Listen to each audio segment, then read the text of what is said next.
Hello friends, welcome to Amira's kitchen. Daily ஒரே மாதிரியே snacks செய்யாமல் இது மாதிரி செஞ்சு பாருங்கள், கண்டிப்பாக நல்லாயிருக்கும். இது வந்து முட்டை பணியாரங்க. அதுக்கு வந்து ஒரு மிக்ஸி ஜார் எடுத்துக்கலாம். 4 பல்லு பூண்டு, 100 கிராம் சின்ன வெங்காயம் உரிச்சது போட்டுக்கலாம். ஒரு 4-5 சில்லு தேங்காய் போட்டுக்கலாம். 100 கிராம் பொட்டுக்கடலை போட்டுக்கலாங்க. இது வந்து பணியாரமாகவும் ஊற்றிக்கலாம், நம்ம இருந்துட்டு தோசை மாதிரியும் ஊற்றிக்கலாம். ஒரு காஞ்ச மிளகாய், 1/4 ஸ்பூன் ஜீரகம், 1/4 ஸ்பூன் சோம்பு போட்டுக்கலாம். லைட்டாக கிரைண்ட் பண்ணி எடுத்துக்கலாம். 1/4 ஸ்பூன் மஞ்சத்தூள், கரம் மசாலா தூள் 1/4 ஸ்பூன் போட்டுக்கலாம். 1 ஸ்பூன் இஞ்சி பூண்டு பேஸ்ட்டு, கொஞ்சம் தண்ணி ஊற்றி திருப்பி பேக் சைடு திருப்பி எடுத்துக்கலாம் மிக்சியில். இப்போ கொஞ்சம் உப்பு போட்டுக்கலாம்.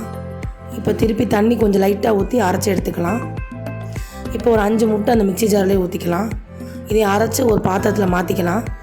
இப்போ பணியார சட்டி ஹீட் ஆகிடுச்சு. எண்ணெய் ஊற்றி நம்ம இந்த மாவு ஊற்றிக்கலாங்க. இது ஒட்டவே ஒட்டாது, நல்லாயிருக்கும். இது வந்து நம்ம வெறும் இதாகவும் சாப்பிட்லாம், ஸ்நாக்ஸ் மாதிரி. சப்போஸ் வந்து நம்ம வந்து பருப்பு உருண்டை குழம்பு வைப்போம்ல, அது மாதிரி புளிக்குழம்பு வச்சு அதுலேயும் போடலாம். இது ரொம்பவே நல்லாயிருக்கும். ஈஸியான டிஷ்ஷு தான். கண்டிப்பாக நீங்கள் ட்ரை பண்ணி பாருங்கள். 10 நிமிஷத்துக்கு சட்டுன்னு செஞ்சிடலாம்.